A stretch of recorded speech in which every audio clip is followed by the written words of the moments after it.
KORAT, Thailand, the authorities killed the gunman near the cold storage refrigerators of the Foodland supermarket in the mall he terrorized during Thailand's deadliest mass shooting. It was just before 9 local time on Sunday morning, 18 hours after he fired the first shots in a relentless spree that left at least 29 people dead and 58 injured in the city of KORAT, north of Bangkok. Thailand's prime minister said the rampage started with a real estate dispute. The gunman was bitter and lugging weapons stolen from a military base. It ended with hundreds of shoppers fleeing for their lives, their shoes slapping on the mall's white tile floors as gunshots cracked, leading to a failed police raid, a follow-up, and finally, the lifeless body of the 32-year-old gunman, dressed in military gear and surrounded by red plastic grocery bins. "My 2 children are at home with their grandma now," said Viparat Wanzabori, who was watching a movie at the mall with her husband when the shooting broke out. "Luckily they didn't come today." The mix of bloodshed and the banal has become all too common in the United States, even as it bursts into lands less accustomed to violence like New Zealand and Norway. In a sign of what some psychologists call a contagion, the gunman mimicked other perpetrators of mass shootings by posting messages and video to Facebook, which shut down his account within minutes. But in a nation where mass killings are still rare despite high levels of gun ownership, the sudden appearance of such grisly horror in a 7-story complex of consumerism has already prompted deeper questions about what happened, the government's response and the underlying forces that led a young man to kill so many who were so innocent. This will be seen as not just an individual case, but as a sign of underlying tensions, said Phil Robertson, Deputy Director of Human Rights Watch's Asia Division. It's about the fact that people are really getting desperate, the economic situation is really not going well. A lot of people are very unhappy. Thai officials initially said the man, Sergeant Jakrapanth Thoma, simply went mad. Later, on Sunday morning, Prime Minister Prayuth Chan-ocha suggested that the gunman was enraged over a land problem, citing a dispute about selling a house. It was a conflict, he said, that had been simmering for days and could have been resolved without violence. KORAT, a bustling city of 166,000 between the Central Plains and Thailand's underdeveloped northeast, is supposed to be where people come together. Sitting on the so-called Friendship Highway originally built by the United States in the 1950s, the unassuming city is a strategic hub for both the Thai military, which has several bases in the area, and regional agriculture, with processing plants for rice, sugar cane, sesame and fruit. Sergeant Jakrapanth believed he was owed money. On Saturday, he arrived for a meeting about a payment from a deal with Anong Maitchan, who was well known for selling real estate to military officers in KORAT. It is unclear whether she was the target of his ire, or whether she did anything wrong. But she was at the center of a long-running dispute, the authorities said, and she was not alone. Her son-in-law, a superior officer from the sergeant's command, Colonel Anantharo Krasi, was there at her house, along with her business partner, according to Mrs. Anong's husband. The soldier shot all 3 of them. Only the partner survived, with serious wounds. After the initial surge of violence, a photo of bullets appeared on the soldier's Facebook page.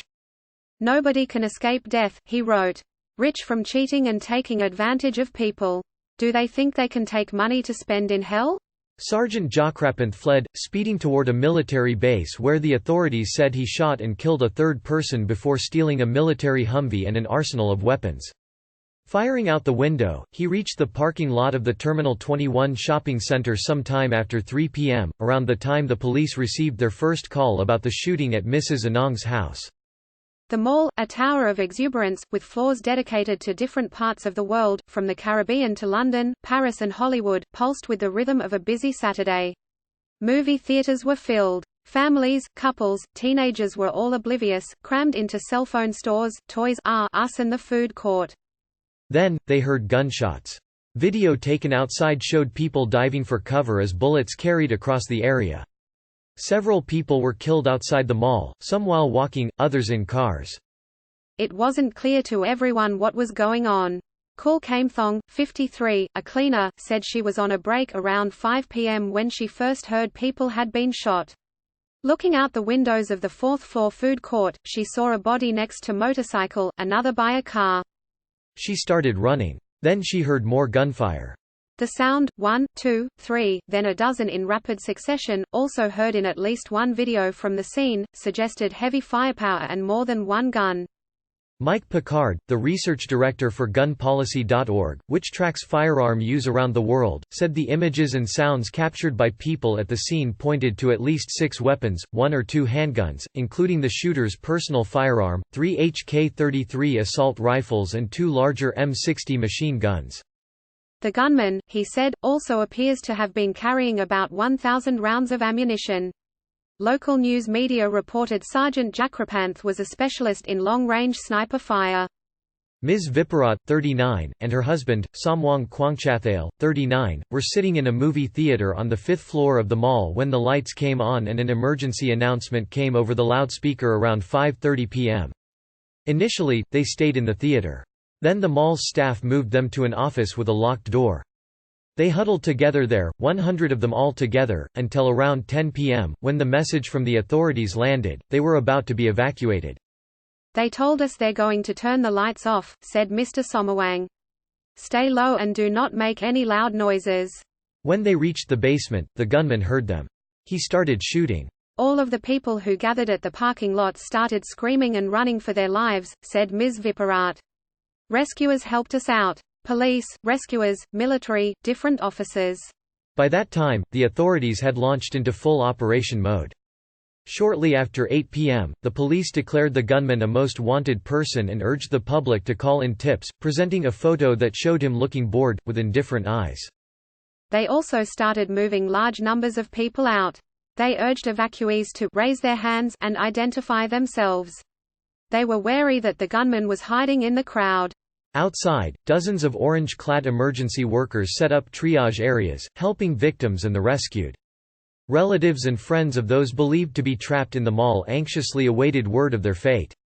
The stalemate lingered for hours. The entire city seemed to be awake.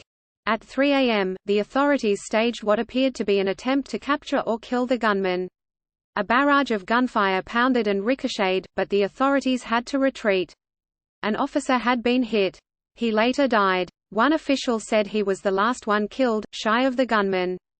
The final raid occurred as officials seemed to be in lockdown, tense, refusing to answer questions from reporters. Details eventually came out through a video posted to Twitter, with officials confirming what people inside had witnessed. The gunman was dead, his body lying outside a cooler with an open door, near 2 other bodies, one of them a police officer, another a woman who seemed to be a supermarket employee. Prime Minister Prayath sounded defensive when asked about the operation and why it had taken so long for the siege to end.